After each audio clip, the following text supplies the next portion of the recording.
Hola y bienvenidos a Través de la Biblia con Les Feldick. Un ranchero y agricultor de Oklahoma, Les Feldick, ha estado enseñando clases bíblicas al estilo hogareño durante 20 años en Iowa, Oklahoma y Texas. El estilo único de enseñanza bíblica de Les Feldick ha hecho que los libros de la Biblia cobren vida. Cuando les está enseñando, es tan interesante que la gente dice que el tiempo parece volar. Y ahora, aquí está Les Feldick. Está bien, es bueno tener otro grupo para otros 4 programas esta tarde y apreciamos el esfuerzo que todos ustedes han hecho para venir aquí, porque he dicho tan a menudo que simplemente no podría hacerlo sin ustedes. No podía hablarle a esa cámara. No me importa hablarle a una clase llena de gente, pero ustedes son los que hacen que esto sea lo que es. Y para aquellos de ustedes que se están uniendo a nosotros ahora por televisión, solo queremos que sepan que somos un estudio bíblico informal. No estamos conectados con ningún grupo, no hacemos propaganda de ningún grupo, no ridiculizamos ni criticamos a ningún grupo. Simplemente nos encanta enseñar la palabra y, con suerte, entusiasmar a la gente para que empiece a estudiarla y disfrutarla por su cuenta, porque al fin y al cabo esa es la razón por la que Dios nos dejó este libro, para que tú y yo, como creyentes comunes, podamos leerlo y estudiarlo.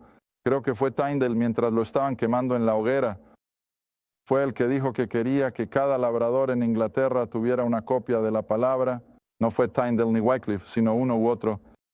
Pero ese era el nombre del juego. Quería que la Biblia estuviera impresa y en el idioma del hombre común, para que incluso cada labrador en Inglaterra pudiera tener una copia de las Escrituras. Y dado que Dios ha considerado apropiado hacer eso, creo que nos corresponde estudiarlo y leerlo por nuestra cuenta. Ahora de nuevo, para aquellos de ustedes que están en televisión, sepan que todos los programas anteriores están disponibles en video. Hemos puesto 6 horas, nos hemos ocupado y hemos transcrito los programas en papel impreso, y cada cinta de 6 horas ahora está disponible en un pequeño folleto como este. Y Jerry Poole, justo ahí atrás, Jerry ha estado trabajando día y noche y todo se ha puesto al día con nosotros, así que a medida que los fondos estén disponibles, los estamos imprimiendo y ahora tenemos los libros del 1 al 12 disponibles y los 13, 14, 15, 16 y 17 saldrán, esperamos, antes de que termine el año, pero de todos modos, si estás interesado, estos libritos están llamando la atención de mucha gente. Y si podemos enviarte una copia, llámanos o escríbenos y te enviaremos la información. Muy bien, ahora para aquellos de ustedes aquí en la audiencia del estudio, les dije antes de comenzar que voy a hacer un pequeño repaso en esta media hora, porque hemos tenido muchos oyentes nuevos que se han unido y que no han visto mucho de esto. Y voy a empezar desde el principio en la pizarra con, por supuesto, la creación de Adán y muy atrás, aquí en el 4004 a.C., ese es el número que generalmente se le atribuye a la creación de Adán, no necesariamente el planeta, pero aquí es donde aparece Adán. Y luego siempre me gusta dividir en términos generales. Ahora, esto no está en años exactos, pero me gusta dividirlo de tal manera que puedas recordar que desde el 4000 antes de Cristo hasta la época de Cristo y a mitad de camino apareció el hombre Abraham, o simplemente comenzaremos llamándolo Abraham. Y eso fue en el 2000 antes, a mitad de camino entre la creación de Adán y la primera venida de Cristo. Y luego, cuando retrocedes desde Abraham unos 400 años en términos generales, eso nos lleva de vuelta a la época del diluvio. Así que desde Adán hasta el diluvio son aproximadamente 600 años. Y luego pasamos aproximadamente 200 años entre el diluvio y la torre de Babel, y eso nos da otros aproximadamente 200 años desde la torre de Babel hasta que llegamos al llamado de Abraham, que es en el punto medio. Ahora desde Adán hasta Abraham, Dios trató con una raza de personas, una raza. En otras palabras, todas las cosas que Dios había enseñado a Adán y Eva, a Caín y Abel, Eso era apropiado para toda esa raza de personas durante esos primeros 2000 años. No había un sistema organizado de adoración, no había templo, no había ley escrita, simplemente se basaba en la conciencia del hombre, que si sabían que habían pecado, entonces debían traer un sacrificio de sangre por fe. Y si su fe era real, fue su fe la que los salvó, igual que nos salva a nosotros hoy. Pero no había un sistema organizado de adoración, no había una ley organizada, ni nada por el estilo. Y como consecuencia ya sabes lo que pasó. La raza humana simplemente se desmoronó hasta que se volvió tan malvada, tan rebelde, que Dios no tuvo más remedio que destruirlos. Ahora bien, con la llegada de Moisés, Noé, ya ven, le dije a mi clase antes de empezar, siempre estoy confundiendo a esos dos, con la llegada de Noé y sus 3 hijos, Cam, Sem y Jafet. Ahora estamos comenzando a dividir la raza humana en 3 razas, las que van a salir de Cam, las que van a salir de Sem y las que saldrán de Jafet. Ese es el comienzo ahora de la separación de la única raza. Sin embargo, realmente no se dispersaron hasta que llegaron a la Torre de Babel. Si conoces tu Biblia, todos se habían congregado juntos y eran de una sola raza y un solo idioma, más bien. Y no fue hasta que Dios intervino con la confusión de lenguas que comenzaron a dispersarse en sus áreas designadas del viejo planeta hasta cientos años después de la línea de Sem. ¿Recuerdas los 3 hijos, Cam, Sem y Jafet? De la línea de Sem viene este hombre, Abraham, a mitad de camino. Ahora bien, a este hombre, Abraham, Dios le promete lo que siempre nos referimos como el pacto de Abraham, y mantenido a lo largo de los años que, a menos que entiendas el pacto de Abraham, nunca entenderás la Biblia, ni siquiera el Nuevo Testamento, porque cuando Dios llamó a este hombre fuera de la idolatría, y recuerda, él estaba sumergido en la idolatría, toda su familia lo era, y toda la raza humana también, excepto que alguien pensó en algo que yo nunca había pensado. Y por supuesto, esa es la razón por la que me encanta enseñar, y por eso he aprendido. Bueno, ¿qué pasa con Sem? Ahora, la Biblia es silenciosa sobre Sem, pero evidentemente todavía estaba vivo en el momento del llamado de Abraham. Ahora creo que muchos de esos viejos patriarcas probablemente por una razón u otra perdieron su testimonio. Yo sé que Noé lo hizo. Sabes, después de que Noé construyó el viñedo, bebió el vino y se emborrachó, ¿sabes qué? Nunca vuelves a escuchar otra palabra sobre Noé. Él desaparece de la escena. Ahora, no creo que él haya perdido su salvación, pero sí perdió su testimonio. Ahora, lo mismo puede haberle pasado a Sem, no lo sé. Pero, aparte de eso, siempre me he sentido cómodo enseñando que después de la Torre de Babel y en este período de 175 a 200 años, hasta que aparece Abraham, cada ser humano, con tal vez 1 o 2 excepciones, había sucumbido a la idolatría y a la adoración pagana de los dioses mitológicos y demás. Entonces, Dios le dice a Abraham, te voy a hacer una nación. Y esto es lo que siempre me refiero como las 3 partes del pacto de Abraham. Te voy a hacer una nación de personas. Los voy a poner en un área geográfica de tierra. Eso, por supuesto, no tardó mucho en consumarse entre esos 2. Y luego la tercera parte fue, algún día en el futuro, yo vendré personalmente y seré tu rey sobre un reino glorioso, no en el cielo, sino en la tierra. Así que cuando Dios llamó a Abraham, normalmente lo recuerdo, más o menos así. Él va a hacer de ellos una raza especial de personas, su nación de Israel, o como hemos llegado a conocerlos, el judío. Y siempre lo pongo de esta manera, judío, solo con las excepciones. Y Dios hará excepciones durante este periodo de 2000 años, pero son raras. Y así, la masa de la humanidad simplemente sigue como el río, pero de ese gran río, la humanidad, Dios saca este pequeño arroyo, la nación de Israel. Y por supuesto el objetivo era que Él usara a la nación de Israel para canalizar de vuelta a las naciones del mundo y llevarlas entonces a un conocimiento de su Dios. Esa fue su oportunidad. Esa era su opción, que por supuesto sabemos ahora que rechazaron. Está bien, así que ahora lo que me gustaría señalar, y los he tenido aquí en el estudio, es que abran el Salmo capítulo 2.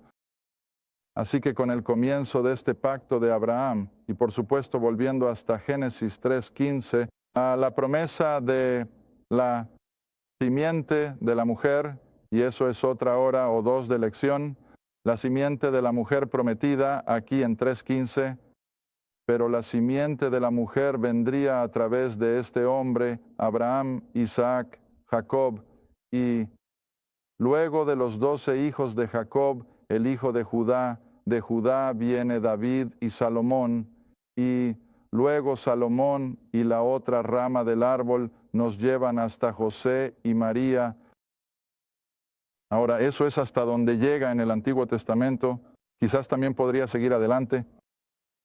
Así que cuando Israel tiene la oportunidad de ir a las naciones con el conocimiento de su Dios, lo rechazan, lo crucificaron.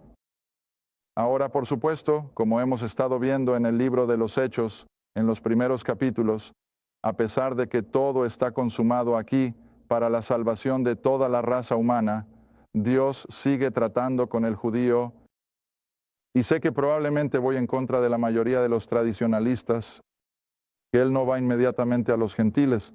Él sigue tratando con la nación de Israel en los primeros capítulos de los Hechos, hasta que se nos presenta el cuerpo de Cristo, la iglesia.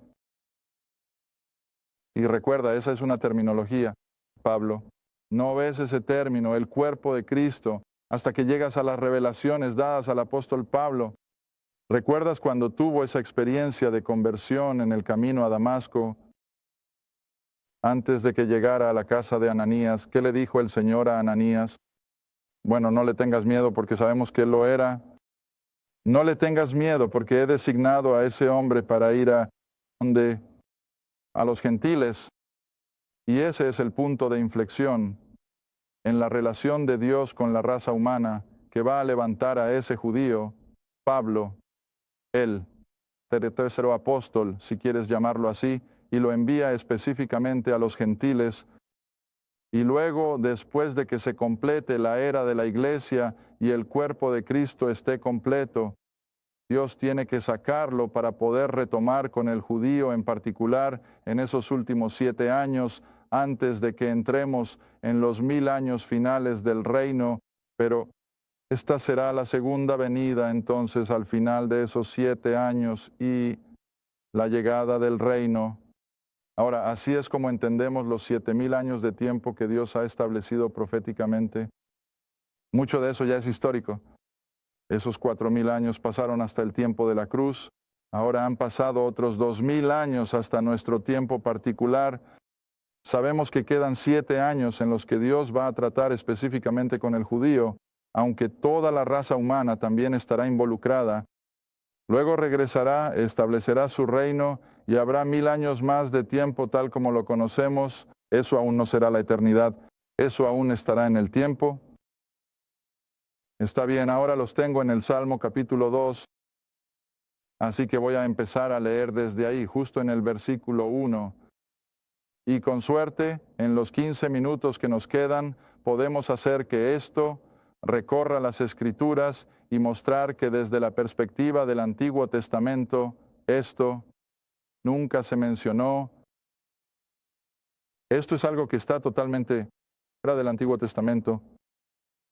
El Antiguo Testamento simplemente trae todo esto aquí. Tan pronto como Cristo fue crucificado, en un corto periodo de tiempo podría caer. Entonces iba a venir la tribulación. Cristo iba a regresar, establecer su reino para la nación de Israel. Ahora señalaré esto mientras avanzamos por el Antiguo Testamento. Salmo capítulo 2. Ahora lee esto rápido. Versículo 1. ¿Por qué se amotinan los gentiles o los no judíos y la gente, los judíos? Imagina algo vano. Los reyes de la tierra se alinean y los gobernantes se reúnen juntos. Ahora subraya esa palabra juntos, como notamos en el libro de los Hechos, y volveremos a eso en nuestro próximo programa. Pedro está acusando constantemente a la nación de Israel de crucificar a su Mesías. ¿No es así? lo mataste, lo asesinaste. Pero ves, las escrituras en total dicen que judíos y gentiles fueron culpables de la crucifixión. Nunca pierdas de vista eso. Está bien. Así que los gobernantes se reúnen juntos, es decir, con los gentiles que eran Roma, y contra el Señor y contra su ungido, el Mesías, y dijeron, rompamos sus ataduras y echemos de nosotros sus cuerdas. Ahora eso fue lo que la raza humana dijo acerca del Mesías. No queremos que este hombre reine sobre nosotros. Quítenlo de en medio, crucifíquenlo. ¿Ves? Así que echaron de sí las cuerdas, es decir, las riendas de Dios. Entonces, versículo 4, el que está sentado en los cielos se reirá, el Señor se burlará de ellos. Ahora eso es como resultado de la crucifixión. Pero ahora mira el versículo 5. Entonces, después de que hayan rechazado al Mesías, la oferta del rey y del reino, entonces el que habla con ellos, no en amor, misericordia y gracia, sino en qué ira y vexación. ¿Y eso qué es? Esa es la tribulación. Ahora, ¿ves algo entre esos dos versículos de la era de la iglesia? ¿No? ¿Está ahí? Así que el salmista continúa con el programa profético. Él los atormentará en su gran desagrado. Esa es la tribulación. Y luego, versículo 6, ¿cuál es el siguiente evento? El reino. Sin embargo, he establecido a mi rey en el monte santo, Sión, de nuevo. ¿Algún interludio para la iglesia? No, no está aquí. Ahora lo que voy a hacer es que vamos a repasar el Antiguo Testamento basado en este programa. Ahora de nuevo, quiero que imagines en tu mente que los 7 años y el reinado de 1000 años, el regreso de Cristo, están justo aquí arriba. Solo vamos a mencionarlo y darnos cuenta de que el Antiguo Testamento no dice nada sobre este periodo de tiempo, entre paréntesis, que ahora sabemos que está aquí. Está bien, ahora para darme una base para hacer lo que voy a hacer, quiero que vayas hasta el final. Mantén tu mano aquí en los Salmos del Antiguo Testamento. Sí, volveremos a los Salmos en un momento. Acompáñame hasta Lucas capítulo 4. Y por supuesto, con un programa de 30 minutos, siempre estoy contra el reloj. Ahora, cuando tenemos nuestras clases de 2 horas aquí durante la semana, no tengo que preocuparme tanto por eso. Pero, en Lucas capítulo 4, bajen al versículo 18. Y el contexto, por supuesto, es el Señor y su ministerio terrenal. Él ha entrado en la sinagoga de su ciudad natal, Nazaret. Y, bueno, tengo que leer el versículo 17. Al entrar en la sinagoga se puso de pie para leer. En el versículo 17 se le entregó el libro del profeta Isaías. Y cuando abrió el libro, o el rollo, encontró el lugar donde estaba escrito. Otras palabras, buscó una porción particular de las Escrituras. Y el lugar que encontró decía, versículo 18, el Espíritu del Señor está sobre mí, porque me ha ungido para predicar el Evangelio a los pobres, me ha enviado a sanar a los quebrantados de corazón, a predicar la liberación a los cautivos y la recuperación de la vista a los ciegos, para poner en libertad a los oprimidos, para predicar el año aceptable del Señor, punto. Cerró el libro, se lo dio al ministro y se sentó. Y los ojos de todos los que estaban en la sinagoga estaban fijos en él, y comenzó a decirles, ya se ha cumplido esta escritura. Está bien, ahora volvamos y leamos lo que él leyó, que está en Isaías, capítulo 61. Regresen a Isaías capítulo 61. Y así, justo en el versículo 1, Isaías 61, versículo 1. Y de nuevo, siempre les doy en el estudio tiempo para encontrar el versículo, porque sabemos que mucha gente en su sala de estar está haciendo lo mismo, y quiero darles tiempo, a ellos así como a ti. Así que en Isaías 61, versículo 1, el Espíritu del Señor Dios está sobre mí, porque el Señor me ha ungido para predicar buenas nuevas a los humildes, me ha enviado a sanar a los quebrantados de corazón, a proclamar libertad a los cautivos. ¿Ves cuán idéntico es esto? Y la apertura de la prisión a los que están atados, para proclamar el año aceptable del Señor. Ahora recuerdas, en Lucas 4 hubo un periodo ahí, pero en Isaías, ¿qué es? Es una coma, y no es el final de la oración, y la oración continúa diciendo, y el día de la venganza de nuestro Dios. Ahora, según el Salmo capítulo 2, ¿qué era eso? La ira y la vexación. ¿Ves eso? Así que esta profecía, al igual que el Salmo capítulo 2, fluye directamente. Y luego la siguiente parte del versículo dice, para consolar a todos los que lloran. ¿Qué es eso? El reino. ¿Qué es eso? El reino, ¿ves? Justo como dice en los Salmos 2, Él derramará su ira y vexación, y aún así he establecido a mi rey en el monte santo de Sión. Eso es el proceso. Y así, el Señor enseñando ahora en la sinagoga o leyendo en la sinagoga, conocía el final desde el principio, así que sabía dónde detenerse. Y Él dijo, esto se ha cumplido en vuestros oídos. El resto no lo sería. Y así se va a posponer. Ahora, lo que hemos hecho entonces, si vuelves conmigo al Salmo capítulo 2, y vamos a hacer un recorrido, como dije, a través del Antiguo Testamento y hasta el Nuevo, si tenemos tiempo. Y nos gusta poner pequeñas marcas con un paréntesis alrededor para mostrar dónde se cumplió y dónde el resto aún no se ha cumplido. Ahora en el Salmo capítulo 2, los versículos que leímos, tienes que detenerte después del versículo 3, porque eso es todo lo que ha sucedido. Rechazaron al Mesías, lo crucificaron, y luego el versículo 5 aún no ha sucedido. Él aún no ha hablado en su ira y vexación. Eso todavía está en el futuro. Así que podemos poner un parón en el tiempo ahí. Está bien, ahora entonces acompáñame al Salmo 118. En los Salmos 118 vamos a hacer lo mismo. Vamos a ver cómo el Antiguo Testamento continúa con el plan profético, pero sabemos que ha sido interrumpido. Salmo 118, versículo 22. Salmo 118, versículo 22. La piedra que los edificadores desecharon, ¿cuándo sucedió eso? Bueno, en su crucifixión. ¿Quién era la piedra de las Escrituras? Cristo. Él era la cabeza del ángulo. ¿Pero qué hicieron con ella? La desecharon sin saber quién era. Así que eso es todo lo que se cumplió. ¿Pero qué dice el resto del versículo? ¿Él se ha convertido en la piedra angular? Eso aún no ha sucedido. Así que puedes poner una pequeña pausa justo en el medio de ese versículo. La piedra del constructor fue rechazada. El resto aún está en el futuro. Está bien, pasemos a Isaías capítulo 9, esa parte familiar. Isaías, capítulo 9.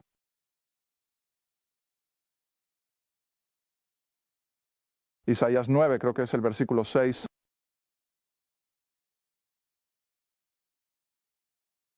Porque nos ha nacido un niño, se nos ha dado un hijo. ¿Eso sucedió en la primera venida? Claro que sí. Pero ahora sigue leyendo. ¿El gobierno estará sobre su hombro? No, eso aún no ha sucedido. Esa es una referencia al reino cuando Él será el Rey de Reyes y Señor de Señores. Eso aún no ha sucedido. Así que pones una pausa ahí. La primera parte se ha cumplido, el resto todavía está por venir. Está bien, podemos continuar desde ahí hacia el capítulo 61 de Isaías. Bueno, ese es el versículo que creo que acabamos de leer al que el Señor se refirió, pero, nuevo, míralo una vez más. Bloquéalo en nuestras computadoras. Donde dice en el versículo 1, vino a predicar buenas nuevas, a proclamar el año aceptable del Señor, ¿ves? Y luego el resto, el día de venganza de nuestro Dios, para consolar a todos los que lloran. Eso aún no ha sucedido. Así que solo pones una pausa justo en la palabra, entre la palabra Señor y la palabra y está bien, ahora vamos al capítulo 9 de Daniel, Ezequiel, capítulo 9 de Daniel. Este es el capítulo sobre la 70ª semana de Daniel. ¿Recuerdas? Y ahora llegas al versículo 26,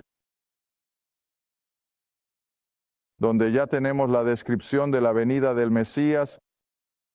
Y luego el versículo 26, y después de 62 semanas, el Mesías será cortado. ¿De qué está hablando eso? Su crucifixión, su muerte, pero no por sí mismo. Y el pueblo del príncipe que ha de venir destruirá la ciudad y el santuario. Ahora, eso no sucedió justo en su llegada, sino unos años después, en el 70 después de Cristo, cuando Roma destruyó el templo. Está bien, pero ahora mira el resto.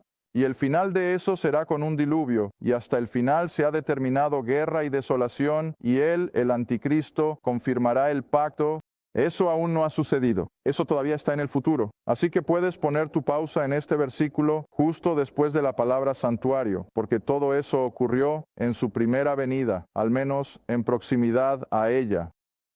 El siguiente, Joel, capítulo 2. Joel, capítulo 2, versículo 28. ¿Sabes? Esto es un estudio bíblico. Dios mío, esto es simplemente un estudio bíblico. Esto no es doctrina denominacional ni nada por el estilo. No, esto solo te está mostrando lo que dice la Escritura. Joel capítulo 2, versículo 28. Y sucederá después, es decir, después de su rechazo y demás, que derramaré mi espíritu sobre toda carne, y vuestros hijos y vuestras hijas profetizarán, vuestros ancianos soñarán sueños, y vuestros jóvenes verán visiones, y también sobre los siervos, sobre las siervas en esos días, derramaré de mi espíritu. Y luego mira el versículo 30 que dice, y mostraré maravillas en los cielos y en la tierra, sangre, fuego y columna de humo. ¿Eso sucedió? No, eso aún no ha sucedido. Pero todo el resto del versículo 28 sí sucedió, eso fue Pentecostés. Mira, todo eso estuvo en proximidad de su primera venida, pero el versículo 30 es la tribulación. Eso no sucede. Así que hacemos una pausa ahí. Está bien, otro más. Zacarías, ya estamos cerca del final ahora. Zacarías. Capítulo 9. Zacarías es el penúltimo libro de tu Antiguo Testamento. Zacarías capítulo 9, versículos 9 y 10. Zacarías 9, versículos 9 y 10. Mira el versículo 9. Regocíjate en gran manera, oh hija de Sión. Grita, oh hija de Jesús. He aquí, tu rey viene a ti, justo, trayendo salvación, humilde, montando sobre un asno y sobre el potro. ¿Eso sucedió? Claro que sí, pero mira el siguiente. Versículo 10. Y quitaré el carro de Efraín y el caballo de Jesús, y el buey de guerra será cortado. Él hablará paz a las naciones, y su dominio será de mar a mar. ¿Qué es eso? ¿El reino? ¿Eso ha sucedido? No. Todavía está en el futuro. Así que ponemos una pausa entre el versículo 9 y versículo 10. ¿Está bien? Rápidamente un minuto en Lucas capítulo 1. Lucas capítulo 1. Y no sé si me va a faltar tiempo con este o no, pero ya estamos cerca.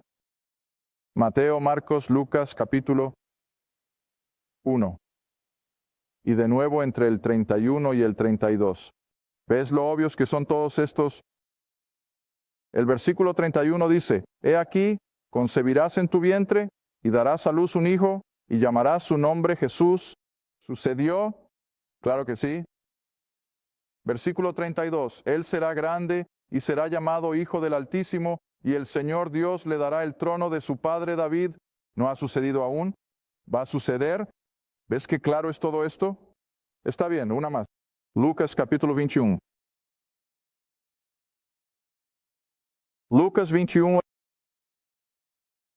Ahora estamos llegando al final de toda la pausa en la profecía donde Jesús dice, y caerán los judíos a filo de espada y serán llevados cautivos a todas las naciones. Mira, eso sucedió en el asedio de Tito. Y luego el versículo 25, y habrá señales en el sol y en la luna y en las estrellas y en la tierra, angustia de naciones, con perplejidad, el mar y las olas rugiendo. ¿Eso ha sucedido? No. ¿Veo que claro es todo esto? Y así, lo que siempre trato de mostrar con esto, al poner pausas en los versículos, es que este programa del Antiguo Testamento, tal como lo presentó el Antiguo Testamento, fue interrumpido de repente y se puso este espacio aquí, y todo esto sigue siendo futuro. Gracias por ver a través de la Biblia con Les Feldick, un estudio bíblico semanal. Si deseas más información sobre los ministerios Les Feldick, un estudio bíblico en tu área, o sobre este programa, escribe a Ministerios Les Feldick, Ruta 1, Caja 760, Quinta, Oklahoma 74552. Esa es la Ruta 1, Caja 760, Quinta, Oklahoma 45552. A través de la Biblia con Les Feldick es apoyado por los espectadores y tu donación es apreciada. Gracias, y asegúrate de sintonizar la próxima vez para A través de la Biblia con Les Feldick.